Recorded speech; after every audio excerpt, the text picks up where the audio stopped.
The Cleveland Cavaliers bully the New York Knicks, plus the Memphis Grizzlies avoid their first three-game losing streak of the season. We're going to discuss all that and more on tonight's Locked On NBA Game Night. When that final buzzer rings, you know it's time for Locked On NBA Game Night. All the post-game reactions to every game across the league, every single night, with insights only the hosts at Locked On can provide. It's the true NBA fans' one stop for all the action. Every game, every night. It's Locked On NBA Game Night. Tipping off now. Thank you for tuning in to Locked On NBA Game Night, where it's every game, every night. I'm Hayes, one of the hosts of Locked On Bulls. I'm joined by Gavin, the host of Locked On Knicks. And we got a lot to recap today, Gavin, man. A lot of games going on. A lot of games coming down to the wire again after we're still rebounding from the All-Star break. The first game we're going to discuss today, the Cavs, completely and utterly bully the Knicks today. This was a game that I as a Bulls fan, I'm always happy to see the Knicks lose. It sucks that the Cavs, for me, the beginning of our relationship is Locked In NBA Codes, and you're just taking shots right away. It's hurtful, man. It's hurtful. I gotta do it. If I don't do it, who will? But no, all jokes aside, I do love the Knicks, man. I love Jalen Brunson. A lot of that team. The Cavs are really rocking and rolling this year. 142-105 today. How you feeling about the game, man? Not good. I was hoping you would just introduce me as like a Locked On generalist tonight, so I didn't have to take the heat. But it's tough. The Knicks have consistently gotten dominated against the three teams that they were hopefully built to beat: the Celtics, the Thunder, and now the Cleveland Cavaliers. They lost tonight by what was 35. They lost by 35 to the Celtics twice. They lost by 30 to the Thunder. They lost by 27 to the Cavs. Sorry, those were the largest deficits in each of those games. The point is they've gotten decimated 5 of the 6 times. They played the best teams in the NBA for a team that went all in this summer to beat specifically those teams. So that is incredibly frustrating. Some of the lineup choices from Tom Thibodeau remain mystifying. Deuce McBride is involved in all 5 of their best lineups this year. And yet with Josh Hart out, he consistently chooses to start Precious Achiuwa, which allows a great defense in Cleveland to essentially play 5-on-4, lock down the Knicks. They had all these sequences in this game where they'd have these nice swings, and they would culminate in getting the ball out to Precious Achiuwa, and he would just refuse to shoot because he's not a three-point shooter, and you would see him go one-on-one against Jarrett Allen while all these guys you're paying $40 or $50 million a year to are sitting there watching, holding their shorts while Precious gets blocked. So that wasn't good. Tough night for Tom Thibodeau. Tough night for Mikal Bridges as well. The Knicks, he was the epitome of that all-in run. 5 first-round picks for him, and he now just consistently has not been good enough in those games. In those 6 games against those great teams this year, 14, 3-2, 44% from the field, 27% from 3. The defense has been middling, not up to his standard, and it's looking like a long shot he's going to be the third guy the Knicks need him to be. Yeah, I want to talk about the New York Knicks defense here, but first, we do have a clip from Danny Cunningham, the host of Locked On Cavs. We're going to play that first. Let's go ahead and get into that now.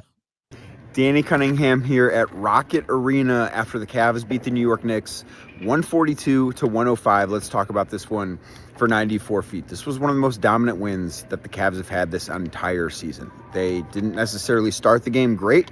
The Knicks got off to a 5-0 lead, but after that, it was all Cavs, both offensively, defensively, in transition. Everything that could go the Cavs' way tonight did go the Cavs' way on Friday night. They were great on both ends of the floor.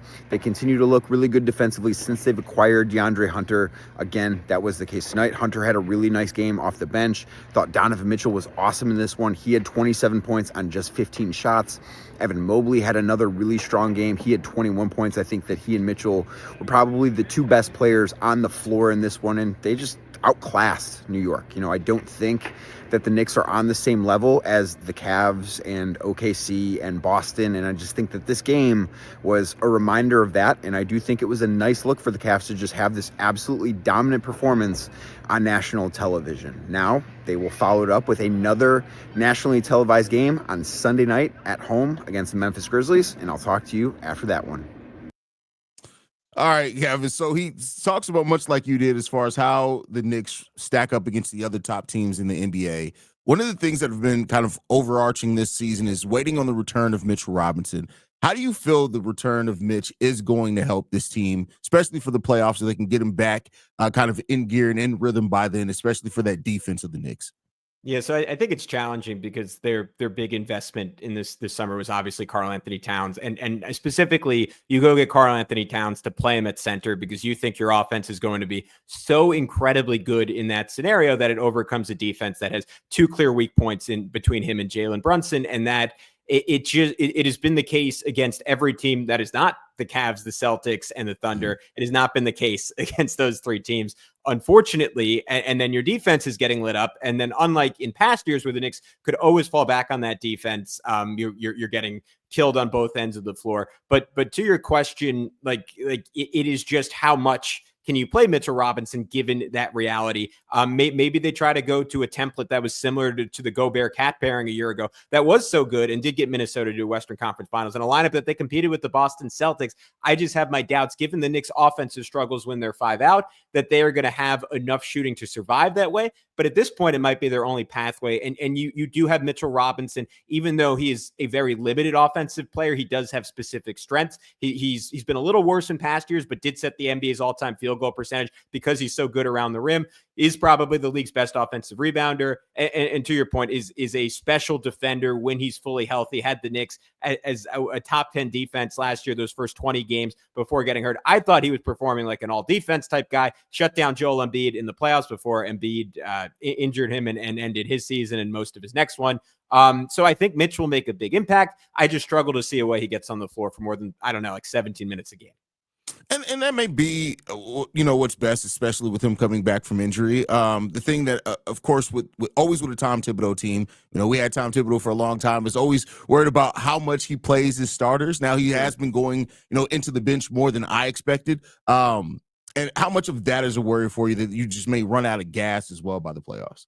Yeah, so this has been an ongoing conversation. The Knicks were on a record pace, I think, for the most played lineup in NBA history, trying to quickly develop chemistry with these guys. They were so far ahead of the rest of the league. I'll recite the stat. I think it's the second or third time I'm saying it on Locked On NBA, but there are only 4 other lineups in the league that have played half as many minutes as the Knicks starting lineup. They played 300 more minutes than anyone. Maybe that's falling a little behind now because OG missed a couple of games and now Josh Hart has been out. But yeah, it's a concern because for OG Anunoby and Mikal Bridges, they both look dramatically better when they've had some rest. Hayes, you watch the Knicks against the Bulls getting a way too hard fought against your Bulls team that should be tanking. Overtime win last night. I think it probably did have some impact on the Knicks today. But you know what? The Cavs are playing a back-to-back too, so it's no excuse. And give Cleveland a lot of credit because they found a way all year long to play their stars like 33 to 30 minutes a game, while Tom Thibodeau has, I think in total minutes, still 5 of the top 10 players in the entire league, which is just a crazy stat. I thought last year was an overhyped storyline. This year, I think it is a very real thing that could affect this team. And if I were them, I would lean into being cautious down the stretch with those minutes, with that starting lineup, and maybe even a starting lineup change to get more shooting and have Deuce McBride in there over Josh Hart. Definitely. Let's move on to the next game. Grizzlies defeat the Magic 105-104. The Grizz avoid their first 3-game losing streak of the season. Ja Morant scored 10 of his 23 points in the fourth quarter of this game. We do got the host of Locked On Magic with his thoughts on it. We're going to get into that right now. This is Philip Rossman-Reich, the host of Locked On Magic here at the Kia Centers. The Orlando Magic fall to the Memphis Grizzlies 105-104. In what can only be described as a disappointing defeat, a defeat where the Magic had a 19-point lead in the third quarter, lost that, built an 8-point lead in the fourth quarter, lost that, and lost on a Ja Morant shot with about 45 seconds to go. Orlando missed a couple big looks down the stretch, had an opportunity to call a timeout, down by 1 with a chance to take the lead, didn't get that timeout. Got down the floor. Paolo had a shot blocked at the end that ultimately cost the team the game. And while there's going to be a lot said about the timeout, we'll talk about that on Locked On Magic later on. This game comes down to the Magic's inability to execute and kind of rise above the grimy way that they play. Orlando is starting to get back to their normal way of playing. Their gritty, tough defense, their determined defense. They're getting stops. They're holding really good offensive teams like the Memphis Grizzlies to only 105 points and limiting their three-point opportunities, limiting their pace, doing all the things they need to do. They just can't rise above it, and it's the same issue as always. It's the offense isn't good enough. And down the stretch, Orlando, I think, gave up an 11-1 run. Down the stretch over the final few minutes of the game, they didn't have a field goal for the last 3.5 minutes. Their offense just devolves into hunting for mismatches, hunting for ISOs, and just not getting good looks. Puts a lot of pressure on the good looks that they do get. They get so few of them, it almost doesn't matter in these close situations. Orlando missed shots down the stretch. They can live with that. They had a bad communication on that final play. They can't live with that. They have to be better than that. And the Magic have to live with this loss as they move on in this homestand. We're going to keep talking about that Magic and Grizzlies game, but first we do got to get into a message from DoorDash.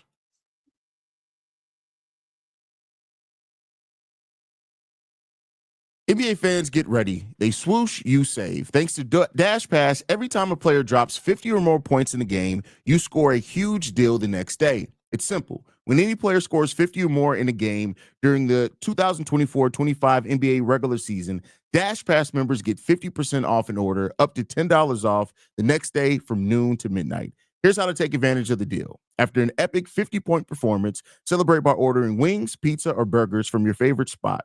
Delivered straight to your door. Staying up, watching highlights, or just need a midnight snack? Use Dash Pass to grab something delicious while saving big. Need a quick, easy lunch the next day? Dash Pass gets your favorite meals with zero delivery fees and reduced service fees. Plus, now you save even more with this exclusive NBA offer. Planning to catch the next game? Or to go-to snacks and meals at a discount and get ready for more high-scoring action. Sign up for Dash Pass and be ready to save. When any player scores 50 or more in a game, Dash Pass members get 50% off an order the next day, up to $10 off. Just use promo code NBA50 from noon to midnight after a 50-point game on eligible orders at participating merchants. Must have an active Dash Pass account. Terms apply. Visit DoorDash to learn more. We're Locked On NBA Game Night coming up next.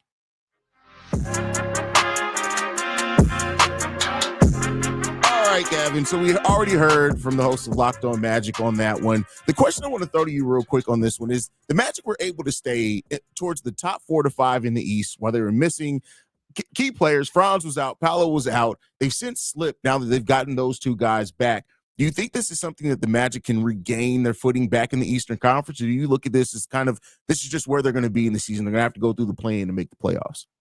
I think they have a chance to make a run at 6. I don't feel super confident in it because they were playing kind of like the way I would term it is survival basketball with those two guys out where it felt like it's similar to what about this, what the Knicks have done under Tom Thibodeau for years. They brought playoff level intensity every single night and they won games whose other teams, even if they had more talent, simply didn't. You saw Jalen Suggs, frankly, risking his career, diving on the floor, like going for kneecaps, like getting into fights every game. Like they were aggressive, a hungry basketball team. And I think inherently you ease up on the gas a little bit when you get your stars back. And unfortunately for them, they just haven't gotten star production from Paolo Banchero since coming back. It's such a small sample size, but those first 4 games of the year, like he looked like he was going to take the next step, maybe be a dark horse in the MVP conversation. He's putting up 29, 9, and 6 since his return. 19 games, 22, 7, and 5. Those counting stats aren't bad. The efficiency has been terrible. 40% from the field, 28% from 3, 28% from 3, 67% from the line, 5 for 21 tonight. In the last 5:30, he missed 5 or 6 different shots and was just like it was like overly simplistic offense, like trying to just throw it to him, clear out, go one-on-one against a really good Memphis defense. And he just missed tough jumper after tough jumper, airballed a free throw at one point that would have left them, maybe things go differently, but should have left them tied and heading into overtime at 105 apiece. And Franz Wagner, he's been excellent overall, was not a lot better down the stretch. So they frankly just need a lot more from Banchero, and then they need Jalen Suggs to get healthy. I think that version of the Magic can win some games, but their strength resides in Banchero and Franz both being able to carry them in fourth quarters because their offense, it's not overly complicated. They unfortunately do not have a lot of shooting. They didn't make a move at the deadline to remedy that. And if Banchero is not going to be better, I like whether they move up in the standings or not, I don't really see how they get out of the first round. Yeah, and this was a team I was really, hopeful for them because of the defense. But it clearly, you still need offense, and they're going to have to find some shooters there in this offseason. But they're still a young team, and I would still say to a degree they're ahead of schedule and see what they can add. Now, the Grizzlies, on the other hand, this is a team that's top 10 in offense and defense on the season, but yet they're not talked about at the same level as some of the other teams, not even the Rockets. They're kind of talked about the Grizz more. Do you see the Grizzlies as a legitimate contender to come out the West, or do you think they're just going to be a good team that maybe can make some noise in the playoffs? It's been a deeply weird season for Memphis in that they've had some of the worst injury luck in the entire NBA. And to your point, like the like advanced ratings and I mean, just the record simply all points to them being a top 5 team. And yet the story with them is similar to Houston, where I don't believe in them because I don't really believe in their number one guy right now. And Ja Morant has just had a straight, like, he really good finish to this game, 6 points down the stretch, was consistently getting Cole Anthony in the action, going at him and able to finish at the rim. And that's encouraging. That's why if you're a Memphis fan, we heard the rumors this week, like you don't trade him and you bet on that guy, because even if he's not a great shooter, there's a star quality there. But they run less pick and roll than any team in the NBA. They're one of the least efficient pick and roll teams. And it almost feels like they're conscientiously like divesting in Ja Morant being such a key piece of their offense. Jaren Jackson Jr. has obviously had an incredible year, a worthy like first team All-NBA, second team All-NBA type guy because of how good he's been on both ends. But it's been a weird year for Morant. It's been a weird year for Desmond Bane, just not quite as efficient as he was the last 2 seasons. And I just don't really see the identity at the end of games for these teams. They keep pulling it off, right? They beat Minnesota twice in clutch games right before the All-Star break. Obviously, they got the win tonight against Orlando. I think Taylor Jenkins is one of the better coaches in the NBA. I just don't really see that playoff ceiling. And if they end up seeing a team like, I don't know, Golden State in the first round, or like currently slated to play the Lakers in the first round, I would have them as pretty substantial underdogs, just because, like, again, like I don't really know how the end of game offense functions for them. Yeah, it's going to be interesting to see what the Grizz do, especially because Ja Morant has not like been like he's facilitated more at times, and I know that I've had a conversation with the host of Locked On Grizz before, and they're kind of want to see more Ja Morant go back to like what he's done before. But I think the Grizz are who they are, and we'll see how this season finishes for them. But they're another team that has some latitude to make some moves this offseason. Let's get into this game. The Warriors completely dominated against the Kings, 132-106. Buddy Hield and Moses Moody, 22 points each for the Golden State Warriors. Pods had 21 points. Curry had 20 points. How'd you feel about this game? I think the one thing I'm seeing consistent with the Warriors, and Steph didn't have like a particularly good game in this one, is that Jimmy Butler allows them to get back to their superpower, which has always been leveraging Steph's gravity, right? And using him as a screener, putting him in a pick and roll, trusting that he's going to get trapped. Then he can slip it to Gary Payton, and Gary Payton can attack and slip it to the next guy cutting for a dunk, or Steph can drive, throw it out to Draymond. Draymond can loft it in to Jimmy Butler. And of course, Jimmy Butler is the difference in that, because in years past, like when you doubled Steph, you felt so much pain. And with this year's Warriors team, especially once those injuries hit and they were missing Wiggins, they were missing Kuminga, you could throw 2 guys at Steph. You could throw, like, I think back to that Lakers game, the last time before they had Jimmy, like you were consistently seeing 3 guys at Steph, and Golden State couldn't burn you for it, because he'd throw it to Brandon Podziemski and he would brick a 3. And now you're getting Moody playing better. You're having Buddy Hield, at least tonight, like both of those guys coming off good all-star weekends, like hitting his threes. Podziemski had just his 4th 20-point game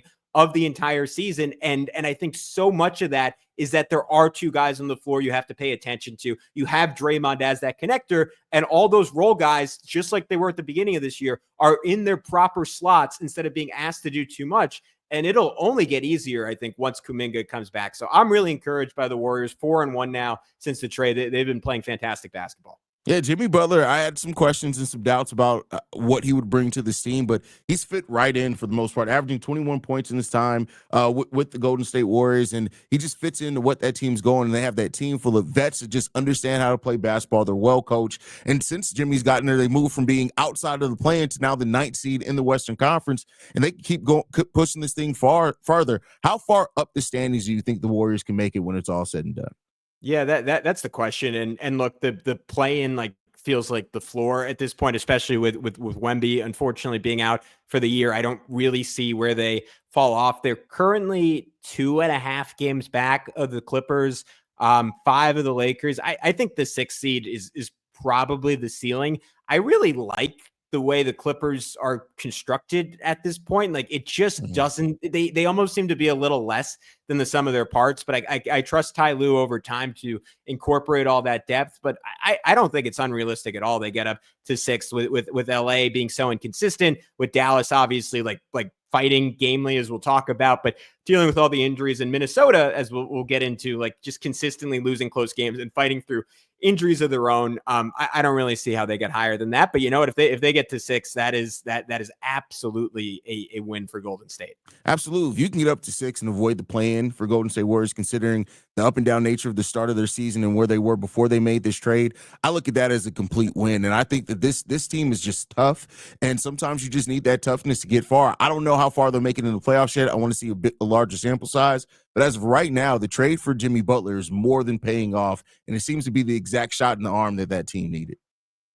Yeah, absolutely. I mean, just getting some rim pressure it was kind of Jonathan Kuminga wasn't even shooting that well at the rim or nothing for them, and like it has like completely opened up their team. And what's really encouraging if you're a Warriors fan is like Jimmy has not really shot the ball all that well yet, and I think he's been pretty open about the fact like, hey, like I didn't play NBA basketball like essentially for 2 months, like zero chance to get into a rhythm. And like look at he was he 7 for 12, 4 for 12, 8 to 17, 6 for 15, 5 for 10. Like I think that is only going to get better. That is only going to go up. But he's such a smart player. He's making 8.5 free throws a game since being acquired by the Warriors. Like he's just additive in so many different ways. Like I know I'm being repetitive, but I just love how their team looks now.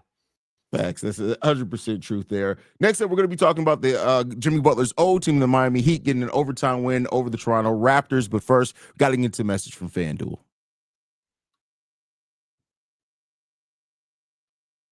When the game tips off, the NBA action is just getting started. There's no better place to get in on it than FanDuel, America's #1 sports book. With FanDuel, live bets can be placed throughout the game. Miss the opening tip-off? Want to be on a fourth quarter comeback? Stay in the action. Looking for a bigger payout? Combine live bets into same-game parlays. Right now, new FanDuel customers can get $150 in bonus bets if their first $5 bet wins. Just visit FanDuel.com to join today. That's FanDuel.com for a shot at $150 in bonus bets. Make every moment more with FanDuel, an official sportsbook partner of the NBA. More Locked On NBA coming up next. All right, Gavin, let's get into this game. The Miami Heat, it took to overtime to get them past the Toronto Raptors today. Tyler Hero scored 10 of his 28 points in the fourth quarter and overtime. Wiggins chipped in 25 points. The Miami Heat have been, I think, better than I expected after this trade. I didn't know how Wiggins would really fit in. This is a solid win for them. How are you feeling about the Heat and their win over the Raptors?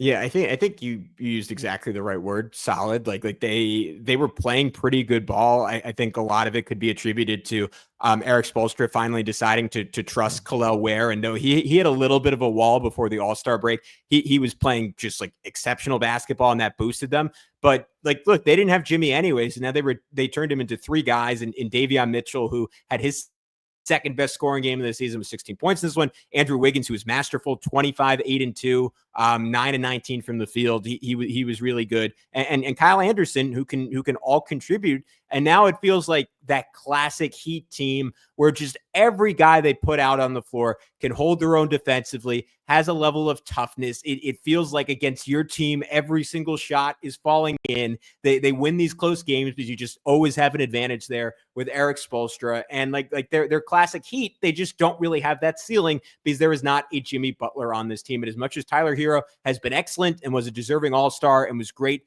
down the stretch of this game, and Bam Adebayo scoring 6 points in OT and anchoring the defense is great. Like, they just feel like they have a cap ceiling of losing in the first round to one of those top teams in the East in like maybe if they avoid the Celtics and Cavs, like 6 games, 7 games. The issue is like, is it realistic that they could avoid those teams? It doesn't really seem like it right now. So I think there's very much a cap ceiling there. That being said, they've been playing good basketball for a while now. Yeah, I mean, it's solid. I know they were on a 4-game losing streak, I think, before this game. But the Heat, when it comes down to it, like I could see them losing to Atlanta in the play-in and not making it into the playoffs. I could also see them making it out the play-in into the playoffs. You really don't know. You like to trust the coaching of Eric Spoelstra and Heat culture because, like you said, they do have those guys that could just play Heat basketball. But I guess we'll see what the future holds for the Miami Heat there. Let's get into the next game. Milwaukee Bucks over the Washington Wizards, 104-101. Kyle Kuzma, 19 points in his return to Washington in this game. How you feeling about the Bucks? I feel better about them than I did. Kyle Kuzma, like obviously took a lot of crap, and the numbers just would like almost make you throw up a little bit when you looked at them in Washington. But he, like, the guy he was on, like, he was arguably the third best player on that Lakers title team. Like that dude has not disappeared. And like, he does some playoff things and gives them the word I would use. I'm going to use the word I used before is solidity, like that he gives them. That Chris Middleton, who was just a little bit fragile, did not, both in terms of the fact that unlike with Chris, you can rely on him to be on the court, and two, defensively, like, he is just another big switchable wing. The defensive rebounding is elite. Like Justin Garcia on Locked On Bucks had this great stat, 90th percentile or better relative to his position in the last 4 years on the Wizards. Coming into tonight's game, he was 100th percentile in 4 or 5 games in the Bucks in defensive rebounding. Lets them get to those Giannis at center lineups. Not so much tonight, because Giannis had an extremely weird game, fouling out in 19 minutes, committing 7 turnovers in 19 minutes, but makes enough shots, stays on the floor again, unlike Middleton. Like, doesn't have the offensive ceiling that Middleton has, but I think overall that is a clear-cut net gain for them. And you just need to, like, with an older Damian Lillard, you need to beef up that defense as much as possible. Now they have a really imposing front line with that starting lineup. They have enough shooting. I still, like we could talk ceiling. I don't really know if they can get out of the second round with how good Cleveland is, with how good Boston is. But as a first round team, they are looking a lot more imposing. And look, when you have Giannis, you have a chance. And especially with that report from Shams that, like, Giannis wants to be in Milwaukee, but if they don't look like they're going to win, he might want out. Like, every playoff series matters. If it feels like that is going to be assessed with a microscope by Giannis's camp. So it is really important Milwaukee does something in the postseason. For sure. And with Milwaukee, I think it's going to come down a lot to matchups with them, too. I think they're going to be really big on whoever they match up with, and if they can find the advantage there. I don't know what the ceiling is for Milwaukee. They have times looking like a really, really solid defensive team. They have times where they get blown up. But I guess we'll see what the future holds. That's why they play the games. Next up, the Pistons get a win over the Spurs here, 122-110. We do have a clip from the host of Locked On Pistons. That's from Cool. Great Pistons have won 5 straight games. I don't think if you told anyone or most people at the beginning of the year if the Pistons would win 5 straight at any moment this year, I don't think many people would believe you. But they've done it right now. They stay right on the Bucks' heels, a game out of the 5th seed. Host of Locked On Pistons podcast, Kuka Hill. Let me read you these stats real quick. 25 points, 12 assists from Cade Cunningham on 70% true shooting. You got 22 points, 7 rebounds, 2 assists, 2 steals, 8 of 10 shooting from Tobias Harris. You got 21 points, 15 rebounds, 5 assists, a steal, and a block from Jalen Brunson. Jalen Brunson now with 5 straight games of 5+ assists, and they dominate the San Antonio Spurs. The Pistons are playing their best brand of basketball at the perfect time. Cade Cunningham's playing great, and he has his running mates playing well at the right time. Jalen Brunson is developing and playing the best brand of his career. You're seeing Asar Thompson play the best brand of his career. You're watching Tobias Harris finally start to come around on the court as well as off the court. The Pistons are balling. They're playing great. They're coming for that 5th seed. The Pistons, who had a very tough season last year. I remember during that losing streak, Koo was stressed out. So I'm glad to see him in better spirits because his team's winning basketball games more often. They have a 3-game lead right now over the Orlando Magic for that 6th seed. Just real quick on this one, Cade Cunningham is really, for anyone that doubted, is showing that he can be a star in this league. Do you think that the Pistons are going to be able to build something to where they can have perennial playoff appearances and maybe make some noise in the East in subsequent years because of the star power of Cade Cunningham? Yeah, I'm a big believer in him. I would, maybe this is controversial, he would be 5th in my MVP voting. I don't think he's gotten enough hype for MVP. Because think about Detroit without Cade is maybe the worst team in basketball. With him, like, there's a world where they push all the way up to the 4 seed in the East, like game and a half behind the Pacers right now. And I love the way, like, the supplemental pieces are developing, where it looked like Detroit had maybe had some misses these past couple of drafts. Jalen Brunson, 21 and 15. He's putting up something like 14 points, 11 rebounds, couple of assists, 3-4 assists tonight, a block, a steal on great percentages for the last month. Like, him and Asar Thompson have developed a really nice 2-man game. Thompson, after missing the bulk of last season with those blood clots that have sidelined Victor Wembanyama, like, he's just been a 2-way demon, finding his offense. The question with him is the same as with his brother Amen. Like, can he ever develop a jump shot? And it's weird to put Detroit's future ceiling on one single swing skill. But if he does, like, I think that is, it would maybe be overstating to say a generational wing combo, but I'll say that is like one of the 5 wing combinations between him and Cade I would take in the NBA over the next 5 years, because I think Cade Cunningham is going to top out as a top 5 player in this league. Okay. I think he's already pushing towards that status. Just a brilliant basketball mind, like such a deep bag. And with his size, with his feel, with his touch, like I would bet on that guy. So Detroit's checked the big box. They have their number one. It just kind of filling it out around him. Yeah, Cade is a top 5 player. Watch out for, but for one player that's emerging as a top 5 to the team that traded a top 5 player in this league, in the Dallas Mavericks, 111-103 over the Pelicans. Man, we're just gonna hear from Nick on this one. Offense was not pretty, but the Dallas Mavericks got what they needed and got it done. A win against the New Orleans Pelicans. Kyrie Irving led the way with 35 points. He just has turned into the number 1 player for the Dallas Mavericks.